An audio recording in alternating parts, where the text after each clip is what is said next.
At ngayon po sa ating unang-unang balita.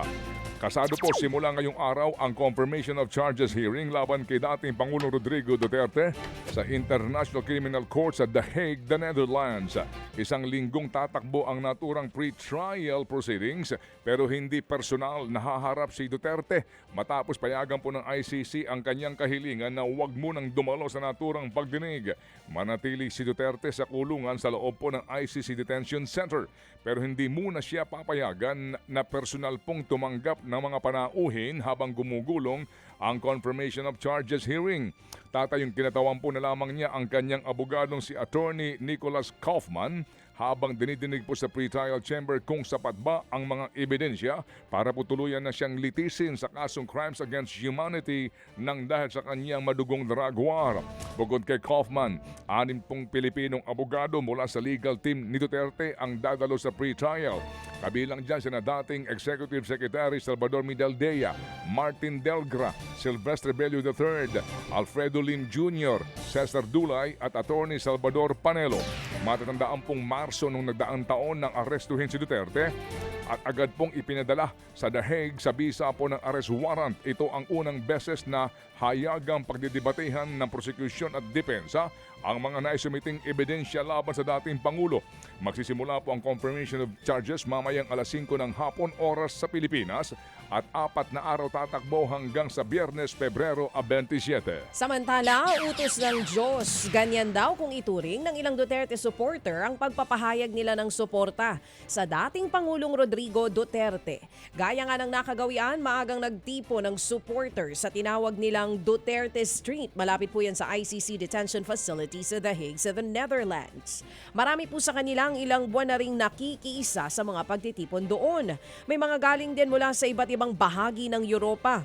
Sa pagsisimula po ng pagdinig ngayong araw, gusto daw nilang maipakita ang suporta kay Digong hanggang sa tuluyan na daw itong mapawalang sala at makauwi sa Davao. Sa ibang balita po naman, pinasalamatan po ni Naga City Mayor Leni Robredo si Pangulong Marcos Jr. sa natanggap na 500 million pesos na Special Allotment Release Order o SARO.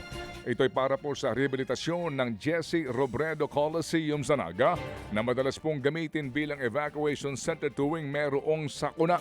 Sabado po nang puntahan ni Marcos Jr. si Robredo para daw inspeksyonin ang mga proyekto sa ilalim po ng Oplan Kontra Baha Program sa lungsod.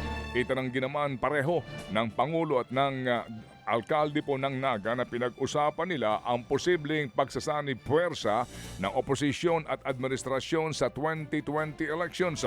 Kasunod po ng deklarasyon ni VP Sara na siya ay tatakbo bilang Pangulo sa 2028. Ayon kay Robredo, masyado pang maaga daw para pag-usapan ng halalan, lalo pat kauupo lamang niya bilang mayor. Niliwanag rin po naman ni Marcos Jr. na serbisyo publiko daw muna ang kanyang inaatupag sa kanyang pagdalaw sa Naga at walang bahid ng politika. Nagbiro pa ang Pangulong Jr. na ang pinaka-political daw na ginawa niya sa kanilang pagkikita po ni Robredo ay ang kanyang pagsusuot ng pink na kulay po ng medyas na kilala pong campaign color ng dating Vice-Presidente. Sa gitna ng mga espekulasyon kung sino ang magiging running mate ni VP Sara Duterte, kinumpirma mismo ng Vice-Presidente na may nirecruit na daw siya para tumakbong Vice President niya sa 2028 elections. Sa isang panayam, sinabi po ng Vice na hindi na muna niya isa sa publiko kung sino ang kinausap niyang makakatandem sa eleksyon. Wala pa raw pinal na desisyon kung tatanggapin nito ang kanyang alok.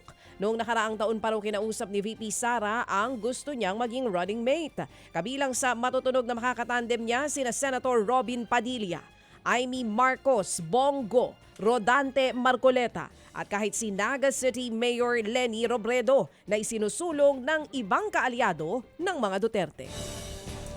Sumama po naman sa Philippine Coast Guard si Senador Risa Ontiveros para bisitahin ang West Philippine Sea. Sa ginawa pong maritime patrol ng PCG kasama si Ontiveros at Coast Guard spokesperson Commodore J. Tariela, nakita po nila ang mga artificial island at base militar na itinayo ng China sa loob ng Exclusive Economic Zone ng Pilipinas. Dinaanan din po nila ang BRP Sierra Madre sa Ayungin Shoal na niradyohan at kinumusta ni Ontiveros. Sa pag-ikot po ng Coast Guard ay nadiskubre nila ang aabot sa 20 barko ng China na umaali-aligid sa Pag-asa Island. Karamihan sa mga ito'y militia vessel, Coast Guard ship at may isa pang Chinese warship. Ito ang unang beses na pumunta roon si Senadora Ontiveros sa Pag-asa Island bunsod ng mainit na debate tungkol sa soberenya ng Pilipinas sa Kalayaan Island Group. Muling iginiit ni Ontiveros ang paninindigan na hindi dapat isuko ang isla sa China.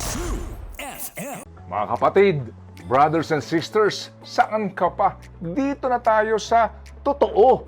Dito na tayo sa True FM. Mga kapatid, mag-subscribe and follow po kayo sa social media accounts ng True Network PH. Yan po kami. Hanapin nyo lang True Network PH, Facebook, Instagram, YouTube, TikTok, and podcast.